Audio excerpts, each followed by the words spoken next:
Hello friends, नमस्कार दोस्तों। उम्मीद करता हूं कि आप सब अच्छे से होंगे। आज है 15 मई 2021। 15 मई 2021 की जितनी भी इम्पोर्टेंट न्यूज़ है मैं वन बाय वन कवर करूंगा। पीडीएफ के लिए आप मेरा टेलीग्राम चैनल ज्वाइन कर सकते हो, जिसका लिंक मैं वीडियो के डिस्क्रिप्शन में प्रोवाइड कर दूंगा।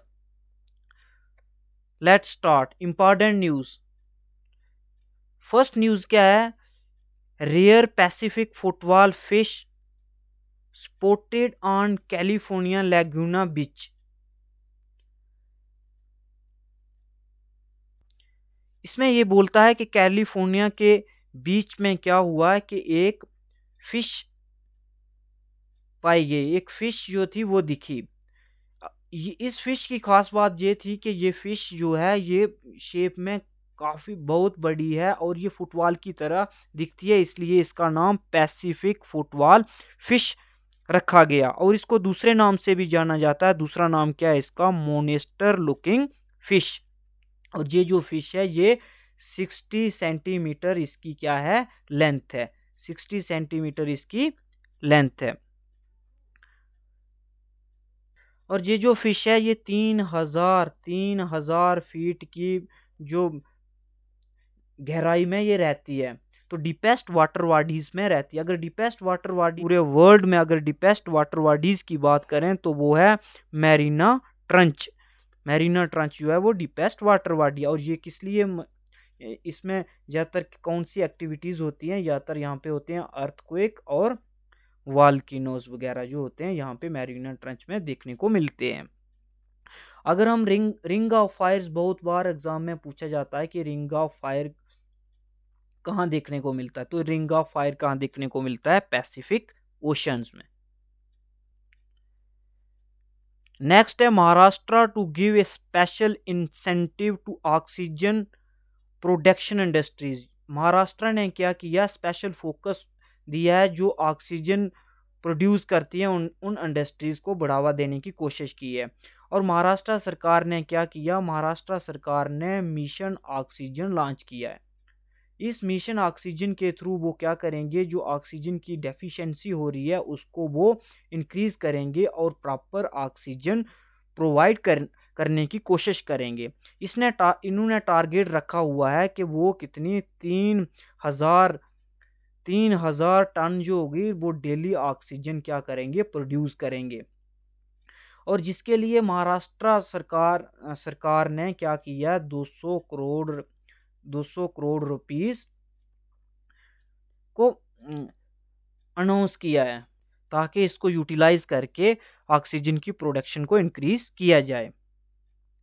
और महाराष्ट्र गवर्नमेंट ने प्राइवेट्स जो कंपनीज हैं उनको भी बोला हुआ है, उनको भी इनवाइट किया हुआ कि आप भी अपने प्रोजेक्ट के थ्रू इसमें हिस्सा ले सकते हो। 6 मंथ का टारगेट रखा गया है। 6 मंथ के अंदर जितना भी है ये पूरा 6 मंथ के अंदर जितनी भी डेफिशिएंसी हो रही है ऑक्सीजन की, इसको वो कंप्लीट करेंगे। और महाराष्ट्र सरकार ने ये बोला हुआ है कि जब ऑक्सीजन की प्रोडक्शन कंप्लीट हो जाएगी तो उसके बाद क्या करेंगे? वो उस पर जीएसटी लागू नहीं करेंगे। बट जीएसटी कहाँ पे लागू नहीं होगी? जो वहाँ के बैकवर्ड एरिया हैं वहाँ पे जीएसटी लागू नहीं होगी। और जो अर्बन एरिया है वहाँ पे जीएसटी लागू होगी। वहाँ पे जीएसटी का कुछ परसेंटेज जो है वो जीएसटी वहाँ पे लागू करेंगे। अगर हम महाराष्ट्र की बात करें तो महाराष्ट्र के इम्पॉर्टेंट पॉइंट्स की बात करें तो महाराष्ट्र में क्या था? डिमांड्स की गई थी 60% रिजर्वेशन की, बट सुप्रीम कोर्ट ने इस डिमांड्स को क्या कर दिया? कैंसिल कर दिया। और मुंबई में ड्राइव वैक्सीनेशन लॉन्च किया। मुंबई में कौन क्या किया? ड्राइव वैक्सीनेशन एक स्कीम थी उसको लॉन्च किया। अगर स्कीम्स की बात करें तो क्या किया? उत्तराखंड ने मिशन हौसला जो था वो लॉन्च किया। और हरियाणा की बात करें, ये मैंने आपको पहले ही पढ़ाया है, मैं रिपीट करवा रहा हूँ। हरियाणा की बात करें तो हरियाणा सरकार ने टेलीमेडिसन सप्लाई स्कीम्स को शुरू किया, जिसकी वजह से वो मेडिसन जो हैं वो लोगों तक पहुंचा सकें थ्रू हेल्पलाइन नंबर्स। यहाँ का महाराष्ट्र का फेमस डांस कौन से हैं? फेमस डांस है महाराष्ट्र का ल्यूनी एंड तिमाशा। और यहाँ की लेक कौन सी है? Lake of Maharashtra is lunar lake. Next, Sachin वाजे was dismissed without department proof under Article 311। Under article 311 Sachin जो वाजे जो था उसको डिसमिस किया गया उस डिपार्टमेंट से। अब ये आर्टिकल 311 क्या है, इसको भी मैं डिटेल से डिस्कस करूंगा, आप ध्यान से सुनना। पहले ये सचिन वाजे कौन थे? ये सचिन वाजे मुंबई पुलिस के क्या थे? एक ऑफिसर थे। और इनको किसने रिमूव किया? इनको जो मुंबई पुलिस के कमिश्नर थे उन्होंने इनको अंडर आर्टिकल 311 के तहत डिसमिस कर दिया। इनको डिसमिस क्यों किया? क्योंकि इन पे बहुत से मर्डर और दूसरे चार्जेस लगाए हुए थे, इसलिए इनको जॉब से डिसमिस कर दिया। अब ये आर्टिकल 311 है क्या? आर्टिकल 311 क्या बोलता है कि इसके पास पावर होती है, ये क्या कर सकता है? डिसमिस कर सकता है, रिमूव्ड कर सकता है, और क्या कर सकता है? ये रिडक्शन कर सकता है जो एम्प्लॉइज होता है उसको उसके रैंक से, चाहे वो सेंटर का एम्प्लॉय हो या वो स्टेट का एम्प्लॉय ही क्यों ना हो, उसको वो अंडर आर्टिकल 311 के तहत डिसमिस किया जा सकता है। अब आर्टिकल 311 को क्या किया गया है? इसको 2 पॉइंट्स में डिवाइड किया गया है। इसके 2 पॉइंट्स हैं।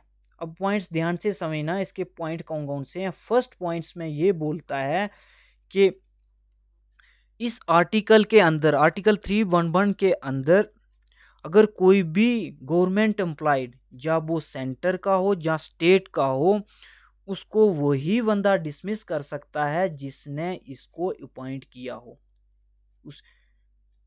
फिर से सुनना एक बार, ये कोई भी इंसान, इस आर्टिकल के तहत क्या बोला जाता है कि कोई भी इंसान, चाहे वो सेंटर की जॉब करता हो या स्टेट की जॉब करता हो, इसको वही अथॉरिटी, वही एडमिनिस्ट्रेशन डिसमिस कर सकती है जिसके अंडर ये काम कर रहा हो, जिसने इसको अपॉइंट किया हो। फर्स्ट पॉइंट ये बोलता है। और सेकंड पॉइंट जो है इसका, ये फर्स्ट पॉइंट बोलता है, और सेकंड पॉइंट जो है इसका, ये क्या बोलता है कि इसमें प्रॉपर इंक्वायरी बिठाई जाए। सेकंड पॉइंट में क्या डिस्कस किया है कि इसमें प्रॉपर इंक्वायरी बिठाई जानी चाहिए, जिसकी वजह से जिस पे ये चार्जेस लगाए जाते हैं उसको भी कुछ अपनी सफाई में कुछ कहने का मौका दिया जाए। ये सेकंड पॉइंट बोलता है। आई थिंक ये आपको अंडरस्टैंड हो गया होगा। अब इसमें क्वेश्चन ये राइज होता है कि क्या प्रेसिडेंट और गवर्नर के पास पावर होती है किसी को डिसमिस करने की अंडर आर्टिकल 311 के तहत? तो आंसर है इसका नहीं होती है, क्योंकि सिर्फ वो उन्हीं के पास पावर होती है जो इनको अपॉइंट करते हैं, या उसको सेंटर या स्टेट्स के अंदर।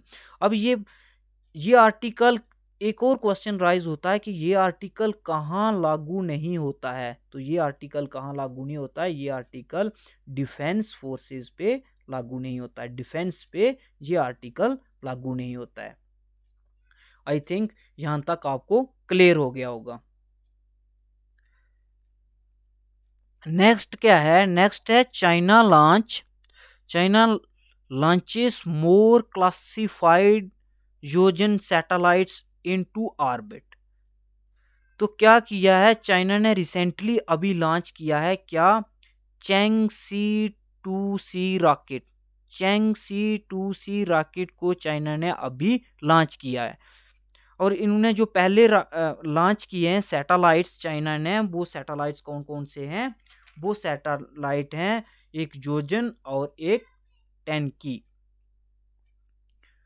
अब इस सैटेलाइट्स, ये जो है चैंग-सी 2C जो रॉकेट्स है, तो इसके थ्रू क्या किया जाएगा?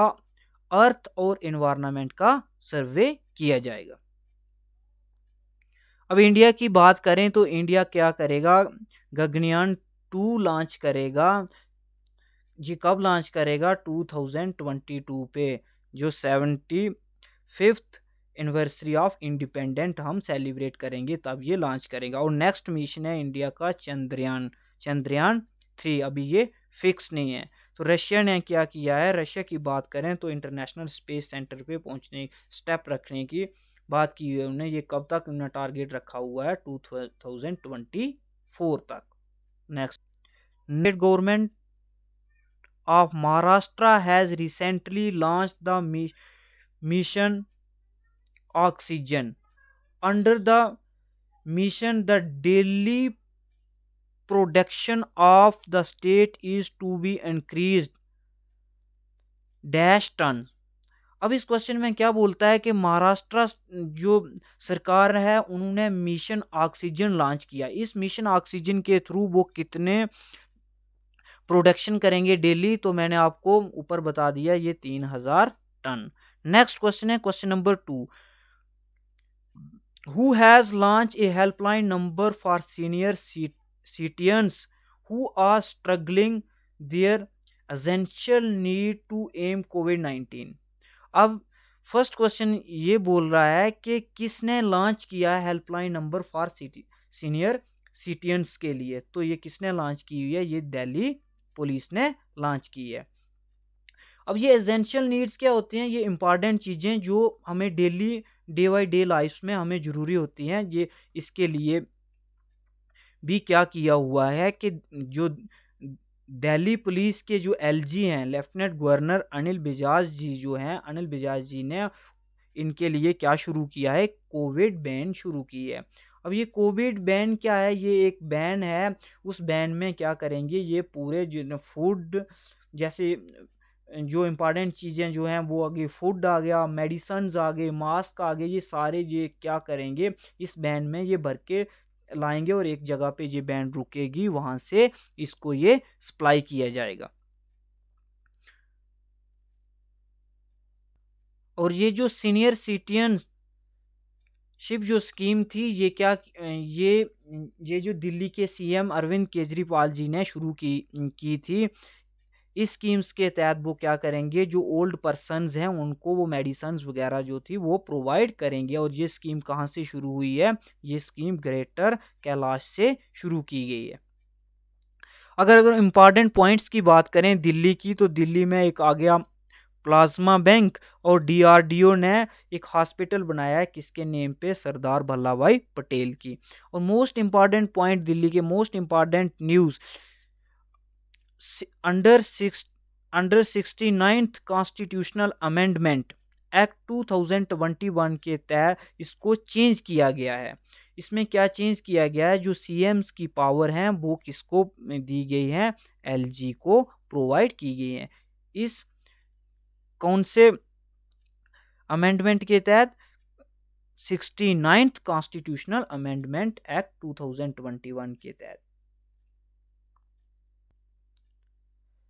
नेक्स्ट क्वेश्चन है which wildlife institute of India recently conducted a monkey census in which state. अब ये क्या बोलता है कि कौन से वाइल्ड लाइफ इंस्टीट्यूट ने सेंसस क्रिएट की है? किसके लिए? मंकीज के लिए। और ये कौन सी स्टेट है? ये इस स्टेट का नाम क्या है? इस स्टेट का नाम है हरियाणा। हरियाणा ने क्या किया कि 3 दिन का सर्वे किया है, जिस सर्वे में कितने 6000 मंकीज जो थे वो पाए गए। 6000 मंकीज जो थे वो दिखे ये सर्वे। और ये सर्वे किसके थ्रू होता? वाइल्ड लाइफ प्रोटेक्शन के थ्रू। ये वाइल्ड लाइफ प्रोटेक्शन एक्ट कब बना? ये बना 1972 में। नेक्स्ट क्वेश्चन बोलता है who launched super 75 scholarship scheme. Super 75 scholarship scheme को किसने लॉन्च किया? तो यहाँ पे ई करके आप लिख देना, इसको किसने लॉन्च किया? जम्मू कश्मीर की गवर्नमेंट ने इसको लॉन्च किया। JNK गवर्नमेंट ने लॉन्च किया। क्या लॉन्च किया? सुपर 75 स्कॉलरशिप स्कीम्स को लॉन्च किया। Nahargarh biological park is located in which state? Nahargarh biological park जो है वो कहाँ पे लोकेटेड है? तो इसका करेक्ट आंसर है राजस्थान। और राजस्थान में अगर दूसरे नेशनल पार्क्स की बात करें तो रणथोरगो नेशनल पार्क है, एक सरिस्का नेशनल पार्क भी राजस्थान में। अभी राजस्थान में जो टाइगर्स, जो 2 टाइगर्स थे उनको कोविड पॉजिटिव पाया गया। उन टाइगर्स के नाम क्या थे? त्रिपुर टाइगर और चेंगू टाइगर्स। अगर दूसरे नेशनल पार्क्स की बात करें दूसरी स्टेट्स की, तो दुधवा नेशनल पार्क जो है ये भी काफ़ी फेमस है, ये यूपी का नेशनल पार्क है। नेक्स्ट क्वेश्चन है question number 6। The world food prize was created in dash and was first award in dash with the MS Swaminathan of India being the first recipient। बोलता है 1986 में और 1987 में M Swaminathan को ये provide किया गया। ये जो प्राइज है ये किसके, वर्ल्ड फूड प्राइज जो है ये किसके थ्रू दिया जाता है? ये united nation sustainable development goals plus किसके through? World food and agriculture organisation के थ्रू ये दिया जाता है। इसको कब स्टार्ट किया? इसको स्टार्ट किया गया 16 अक्टूबर 1945 को इस अवार्ड को स्टार्ट किया गया। ये 2020 का ये अवार्ड जो था ये किसको दिया गया था? मोस्ट इम्पॉर्टेंट है, ये भी पूछ सकते हैं कि वर्ल्ड फूड प्राइज अवार्ड 2020 का किसको दिया गया? ये दिया गया रतन लाल जी को। और 2021 का किसको दिया गया? शकुंतला जी को। Next question, in India how much percentage are of summer cultivation has been increased from 2020 to 2021 में? इंडिया में अगर 2020 से लेकर 2020 की बात करें तो समर कल्टीवेशन कितने परसेंट इंक्रीज हुई? तो समर कल्टीवेशन कितने परसेंट इंक्रीज हुई? 20%। Next question, which state government has announced subsidy for purchasing of ambulance? State के स्पेलिंग ठीक कर लेना। परचेजिंग ऑफ एम्बुलेंस, तो which state government has announced? कौन सी स्टेट गवर्नमेंट ने क्या किया? अनाउंस किया है किसके लिए? एम्बुलेंस परचेज करने के लिए सब्सिडी अनाउंस की है। तो ये कौन सी गवर्नमेंट ने अनाउंस की है? बिहार गवर्नमेंट ने। बिहार गवर्नमेंट ने कोविड-19 के चलते हुए जो एम्बुलेंसेस की शॉर्टेज जो हो रही थी इसको ख़त्म करने के लिए उनने क्या किया कि सब्सिडी प्रोवाइड की, ताकि लोग क्या कर सके? एम्बुलेंसेस को खरीद सकें। और ये जो इसकी जो किल्लत हो, ये थे आज के इतने भी इम्पॉर्टेंट क्वेश्चंस मैंने 1 बाय 1 डिस्कस कर दिए। उम्मीद करता हूँ कि ये आपको इससे थोड़ा बहुत बेनिफिट हुआ होगा। प्लीज़ वीडियो को शेयर ज़रूर करना ताकि दूसरे फ्रेंड्स तक भी ये वीडियो पहुंच सके। Thank you.